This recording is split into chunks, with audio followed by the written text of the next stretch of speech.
How did you feel today? We talked to, we're making him live. He's got his teepee there, which was really interesting. He pulled me aside and made sure I saw that, so, so we may end up talking to him. Talked to Sandy Dyer, who's your cousin, I guess. Yeah. Did traditional pottery making with her at Frank at Ogesia. Uh-huh. That was real nice. It really was. That was a good interview, yeah. Well, Brian, I think we're sort of getting great there. On the camera. Good. You're all set? Did you know that I'm a pipe carrier, right? Can we ask about that? Yeah, if you need to, yeah. Okay, sure. Well, that's probably what I know more about than what okay, Pow Wows. Because we were when we talked about with people about people we should talk about, and if it was mentioned they were pipe carriers, it was always said, ask if you can ask before you ask. So yeah. So it's all right to talk about. Okay. Yeah, that's what I'm about more primarily. Okay. If I ask about something that I shouldn't just tell me no, let's not talk about that. All right. Well, Brian, I think we're all set. Okay. We need to get kind of a label on this. So if we start, if you could tell me your name and age and where you were born and any family history. Okay. Like. My name is Thomas Peters. My real name is Niganakwit, which is leader cloud, which was given to me by a teacher. I was originally from Charlevoix, but our family's from High Island, which is just west of Beaver Island near the lakes, but the people moved to the mainland quite a while ago. That's where I grew up. The other day when we were talking, we were having a conversation about traditional and what it means to be traditional and who decides who's traditional or what it means to be an Indian. To you personally, what is traditional and what does it mean to be Indian? Well, the word tradition to me is something that has come from the past, and to me that's really important because Anishinaabe people, which are in the Great Lakes, had a long history of elders and people developing a way of life for thousands and thousands of years. And they learned a lot of good things in that way of life. And so traditional to me is going back and retrieving those good things, those things that are going to help you along a path of life, that are going to make you spiritually complete versus just physically complete. That's what traditional is to me. Traditional isn't something that's decided by one person. It's decided by every individual because it's important for every individual. When we go out and we speak about traditional values, important thing is how is it perceived for myself? Because that's the first thing that I follow in a traditional path is just for myself first. It's the completion of myself that's the most important thing because you can't pass that on or assist anyone or support your community until you're complete yourself, until you understand where you are in the universe and where you are in that circle called life. You said part of this is kind of a spiritual recognition, and you'd mentioned you're a pipe carrier. What exactly does that mean? Well, being a pipe carrier, we have a word in that, shkabewis, which means helper. And when we were given that responsibility, we were given a pipe. I was given a pipe a long time ago. And I never realized how much responsibility was tied up within that. A lot of people take that pipe and they think that that's just something that they have for themselves. But when you become a pipe carrier, after a short period of time, you learn that when people ask you to do something and you can't afford it, that they give you that tobacco and you have to go wherever that is. The Creator always seems to take care of us and always seems to provide for us so that when we take that trip and we don't have enough to get back, something comes up and helps us to make that journey back home again. So being a pipe carrier is a lot of responsibility and there's a lot of things involved in it. I know that when I started following traditional way, I gave up smoking and I gave up drinking and anything that was going to hurt myself or my people. And that was an important part of that, to prepare myself to become a traditional person, to be a better person myself, and my own feelings for myself were important. So I had to provide that. I had to do something about that, and I fasted for a period of time to help prepare myself and to reach out for some type of vision of my life. And all those things were good teachings that were given to us by our teachers, and that allowed us to develop what we needed. And that was what that thing that we needed was strength. We needed that inner strength to be able to pick up that pipe and that pogun and to be able to use it in the right way. You know, as we've been looking and talking with people about pipes, some folks have said now there are appropriate ways to store the pipe, and sometimes the head is separated from the stem, and that is appropriate for display or to look at, but it would probably be very inappropriate for you to put a pipe in its entirety on exhibition because it's a sacred object. What are the protocols surrounding the use, display, storage of the pipe? Use of the pipe, which we call a pogan, there are certain things, and things have been related to me by various teachers about the appropriateness of storing a pipe. When we conduct a ceremony as pipe carriers, we put those two pieces together, and what we're told is that there's a male and a female portion of that, and those are in union together when that ceremony begins. The bowl or the stem is the male portion of that, and that fits into the woman portion, which is the female portion of that. And when those two come together in that union, that's when that sacred ceremony begins. So it's inappropriate to have those two together. When we conduct that ceremony, our naming ceremonies, or marriage ceremonies, or whatever that ceremony is for the people that passed on funeral ceremonies, they put the pipe together when we begin that ceremony. And then everything in that whole arena, or that area, wherever it happens to be, it's a sacred period of time. And then when that ceremony ends, when you pull those two apart, that's the completion of that ceremony, that cycle. And so it would be inappropriate to have those two together the way that we are taught. I see. That's very helpful to clarify that, don't you find, Brian? Oh, yeah. Let's see. I know you got time schedule, so I can put a number of things in here. Could you tell us what your role is at the powwow and your responsibilities are? Well, what my role at the powwow is. Today we're here at the Lansing powwow, and me and my wife are head dancers. We were asked to be the head dancers at the very first powwow that they had here. And part of the role is as you enter that circle, you enter from that eastern direction. And a lot of things in Anishinaabe way of life are representative of the spiritual way that we have. Native people don't leave that out in anything that they do. The powwow is basically a social event, but there's spiritual significance in those things too, and you can see them in the powwow. And when we enter that circle, we're watching over all the people that enter into that circle, all the little ones that come in last, and all the young people, and the drummers, and everything that's in there. That's our responsibility, is to watch over all those things that are there and be one of the first ones out. We had the veterans, they come in first, and they're looking over for the safety of those people. It's a representation that they have a responsibility, a role in the community to fill, to watch over those people. We're head dancers, and that's an honor for us because this is our own community. And to be asked more than once is a real honor for us. So we try to do whatever our community asks us to do, because that's probably one of the most important things that is happening to Anishinaabe people here in the last few years, is the rebuilding of those communities and the discovering that those support systems that communities give to you are probably one of the most important things. When we had land bases as Anishinaabe people, that was just pretty much taken for granted. Now that we have to live in cities and we have to live in other people's communities, I think people are starting to realize the strength that you have in communities. So that's a representation of the rebuilding of those communities, and maybe powwows are also a representation for 2 days on a weekend that you still have those Native American communities together again. That's very interesting, the significance of the powwow as both social and having a spiritual dimension in terms of community. Could you elaborate on that a little bit? Our teachers, we're talking about the community representation and the spiritual part of the powwow.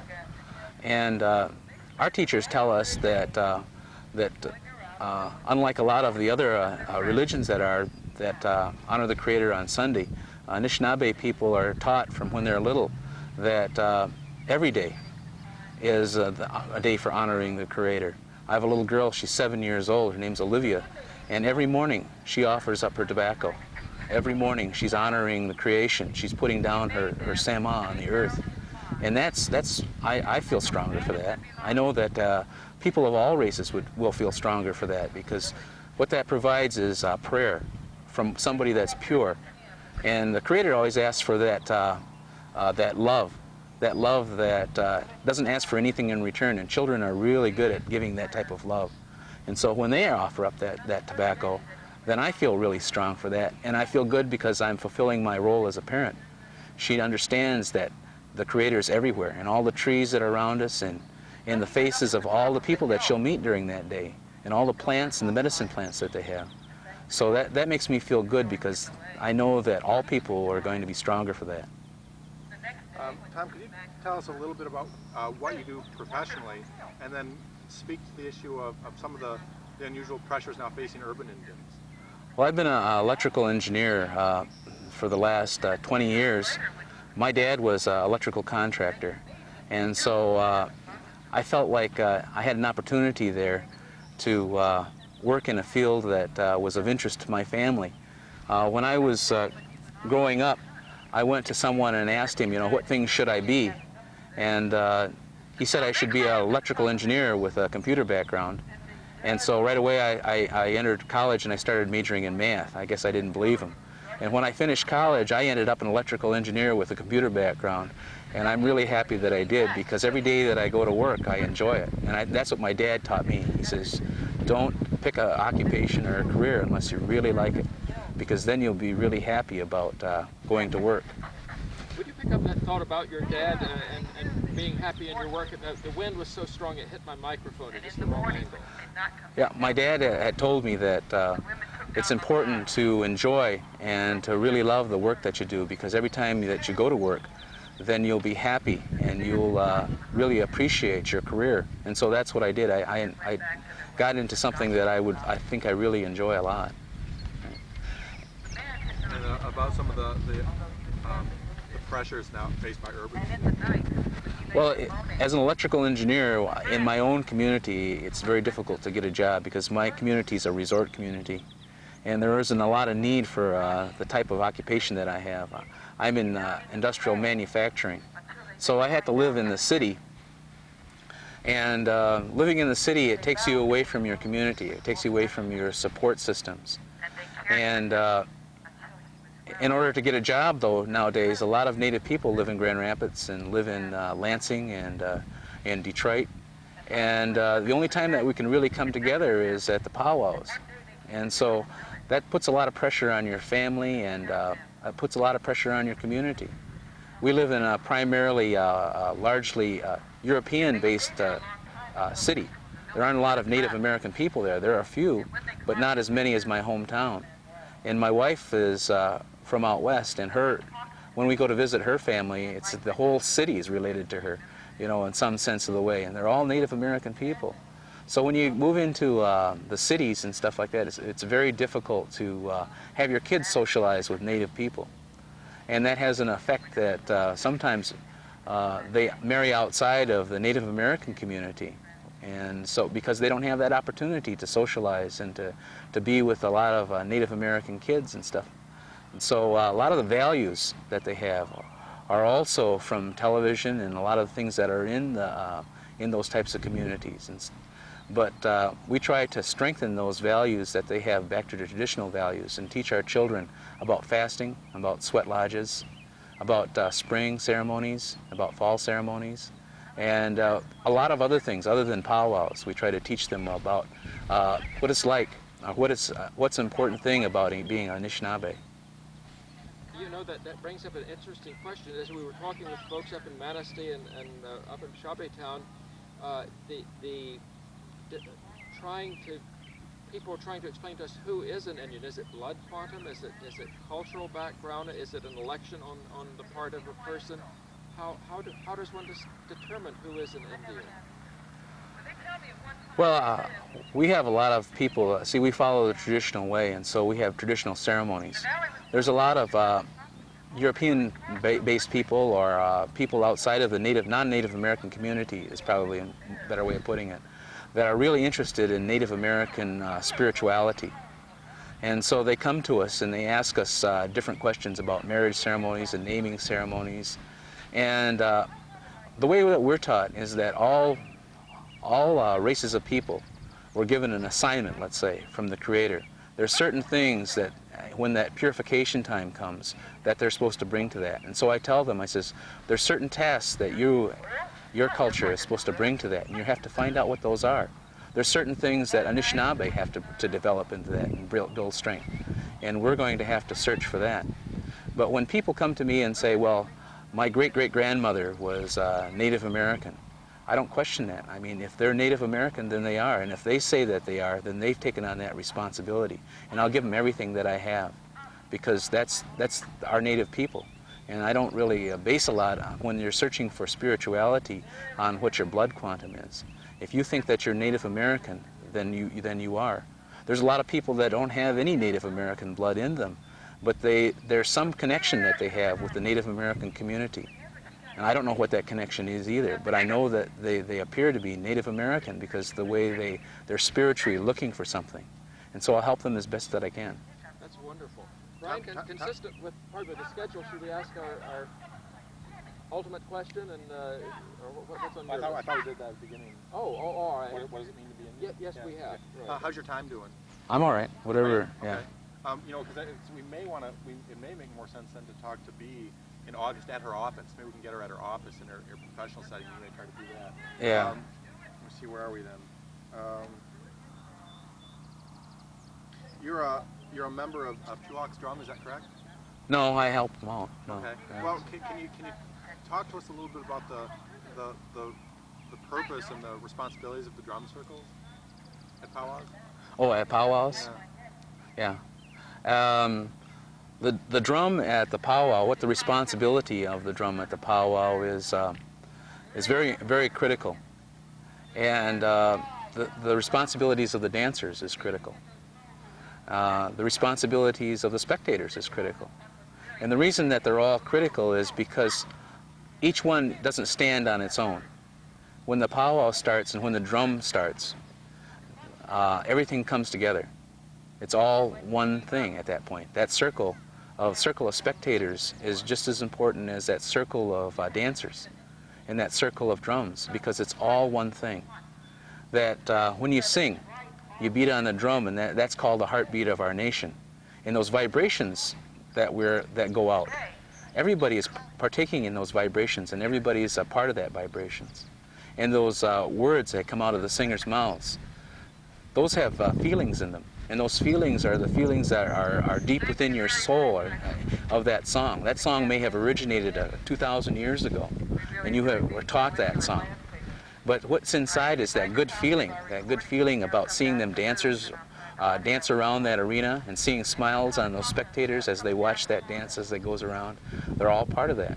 And when that song really gets going and it's really, everybody feels good about that song, then that whole thing seems to come together for me. Because those feelings of the drummers and that song as it comes out, those vocals come out, and that drum beat keeping everything together, all that, it's just like a community coming together, and it's one single thing at that point. Oh, super. It is. I was just wondering, dance. Whoa! Mike, why don't you just hang on to it? We're pretty close to being done. That's right. Actually, I think because of the wind, we are done. Oh, okay. I think we are. Okay. Okay? Thank you so That was very, Sure. very much.